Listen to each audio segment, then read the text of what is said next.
ಕಾರಣಕ್ಕಾಗಿ ದುಡ್ಡು ಕೊಟ್ಟು ಬಿಟ್ಟರೆ ನಾವು ಏನು ಬೇಕಾದ್ರೂ ಮಾಡಬಹುದು ಅಲ್ಲಿ. ಸ್ವಲ್ಪ ನಾನು ಶ್ರೀಮಂತ, ಹಣ ಇತ್ತು ಅಂದ್ರೆ ನನಗೆ VIP ಟ್ರೀಟ್ಮೆಂಟ್ ಸಿಗುತ್ತೆ, ನನಗೆ ಜೈಲು ಫೀಲ್ ಆಗಲ್ಲ, ನಾನು ಹೋಟೆಲ್ ರೀತಿಯಲ್ಲಿ ಅನುಭವ ಆಗಿಬಿಡುತ್ತೆ. ಅದಕ್ಕೆ ಕಾರಣ ಒಳಗಡೆ ಇರುವಂತಹ ಜೈಲರ್ಗಳು ಅಥವಾ ಅಲ್ಲಿರುವಂತಹ ಸಿಬ್ಬಂದಿ ಅಂತ ಹೇಳಿ. ಅದಕ್ಕೆ ಕಂಪ್ಲೀಟ್ ಒಂದು ಟ್ರೀಟ್ಮೆಂಟ್ ಕೊಡಕ್ಕೆ ಆಗೋದಿಲ್ಲ ಸರ್, ಅಂದ್ರೆ ಬೇರೆ ಸಹಿತ ಕಿತ್ತೋಗಕ್ಕೆ ಆಗೋದಿಲ್ಲ. ಅದು ಅಂದ್ರೆ ಅಷ್ಟು ಗಟ್ಟಿಯಾಗಿ ಅಂಟ್ಕೊಂಡು ಬಿಟ್ಟಿದ್ದಾರೆ ಅವರೆಲ್ಲ. ನೋಡಿ, ಒಂದು ಬೇರೆ ಬೇರೆ ವಿಷಯಗಳು ಇದೆ, ಅದು ಇಷ್ಟು ಸಿಂಪಲ್ ಇಲ್ಲ. ಎಲ್ಲ ನಮ್ಮ ಕೈಲಿನೇ ಇದೆ ಅಥವಾ ಇದೆ, ಬೇರೆ ಬೇರೆ ಅದು ವಿಷಯಗಳು ಇದೆ. ನಾವು ಅಷ್ಟೇ ನಮ್ಗೆ ಗೊತ್ತು, ಯಾರು ಈಗ ನಮ್ಮ ಕಾಲದಲ್ಲಿ ಈಗ ತರಲೆ ಮಾಡಿದರೆ ಅವ್ರಿಗೆ ನಾವು ಟ್ರೀಟ್ಮೆಂಟ್ ನಾವು ಕೊಟ್ಟು, ಈಗ ಬೇರೆ ಸಮೇತ ಆಗದ್ದೆ, ಬೇರು ರಹಿತ ಆಗದ್ದೆ, ಅದು ನಾವು ಹೇಳಕ್ ಆಗಲ್ಲ. ಯಾಕಂದ್ರೆ ಮತ್ತೆ ಅವರು ನಾವು ಅವ್ರಿಗೆ ಕಿತ್ತು ಹಾಕ್ತಿವಿ, ಮತ್ತೆ ಸ್ವಲ್ಪ ಅಲ್ಲಿ ಮಣ್ಣು ಹತ್ತಿ ಮತ್ತೆ ಅಲ್ಲಿ ನೀರು ಸಿಕ್ಕರೆ ಮತ್ತೆ ಅದು ಮತ್ತೆ ಬೆಳಿತಾನೆ.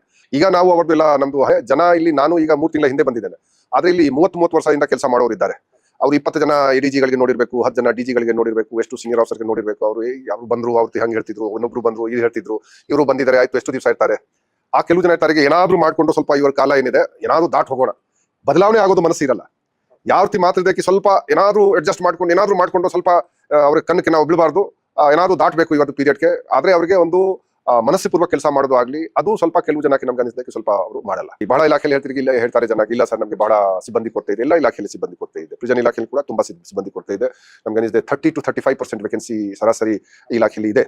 ಆದ್ರೆ ಎಷ್ಟು ಜನ ಸದ್ಯಕ್ಕೆ ಇದ್ದಾರೆ, ಅವರು ಒಂದು ಸರಿಯಾದ ರೀತಿಯಿಂದ ಕೆಲಸ ಮಾಡಬೇಕು, ಅವ್ರ ಕೈಯಿಂದ ಸರಿಯಾದ ಕೆಲಸ ತೆಗಿಬೇಕು. ಅದೊಂದು ಯಾವುದೇ ಒಂದು ಸಣ್ಣ ಪ್ರಜೆಗೆ, ನನಗೆ ಉದಾಹರಣೆಗೆ ಒಬ್ಬ ನಾಗರಿಕನಿಗೆ ಒಬ್ಬ ಪ್ರಜೆಯಾಗಿ ಏನಾದ್ರು ತೊಂದರೆ ಆದ್ರೆ, ಯಾವುದೇ ಒಂದು ರೆವಿನ್ಯೂ ಯಾವುದೇ ಒಂದು ಇಲಾಖೆ ಇರ್ಬೋದು, ತೊಂದರೆ ಆಗಿ ಒಬ್ಬ ಪ್ರಜೆಯಾಗಿ ಹೋದ್ರೆ ಅದನ್ನು ಫೇಸ್ ಮಾಡೋಕ್ಕಾಗಲ್ಲ ಸರ್ ಇವತ್ತಿನ ವ್ಯವಸ್ಥೆ. ಸರ್ ಅವ್ರು ಹೇಳ್ತಾ ಇರೋದು ಆ ತೊಂದರೆ ಆಗದೇ ಇರುವಂತಹ ವ್ಯವಸ್ಥೆ ನಿರ್ಮಾಣ ಬಗ್ಗೆ ಹೇಳ್ತಾ ಇದ್ದಾರೆ. ಸರ್ ಒಂದು ನಿಮಿಷ ಒಂದು ಹೇಳ ಸರ್, ನನ್ನ ಒಂದು ಸಣ್ಣ ಕಲ್ಪನೆ, ನಾನು ಮತ್ತೆ ನಾಯಕನ ಕಲ್ಪನೆ ಅಲ್ಲ ಸರ್, ನಾನು ಏನು ಹೇಳಿದ್ರು ಮತ್ತೆ ನಾಯಕ ನೀವೇ ಮಾಡಿ ಸರ್. ನನ್ನ ಪ್ರಕಾರ ಒಂದು ಏರಿಯಾದಲ್ಲಿರೋ ಪೊಲೀಸ್ ಸ್ಟೇಷನ್, ಆ ಪೊಲೀಸ್ ಆಫೀಸರ್ ಇರಬೇಕಾ ಬಿಡಬೇಕು ಅನ್ನೋದು ಆ ಏರಿಯಾ ಜನಗಳು ನಿರ್ಧಾರ ಮಾಡ್ಬೇಕು ಸರ್. ಕರೆಕ್ಟಾ ಸರ್?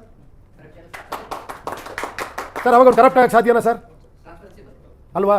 ಟ್ರಾನ್ಸ್ಪರೆನ್ಸಿ ಬರ್ಬೋದು, ಪ್ರತಿಯೊಂದು complaint CCTV canoe police station ಇಟ್ಟು ಸರ್, ಇದೆಲ್ಲ ಬದಲಾವಣೆ ಇದೇ ಆಗ್ಬೇಕಾಗಿರೋದಲ್ವಾ ಸರ್?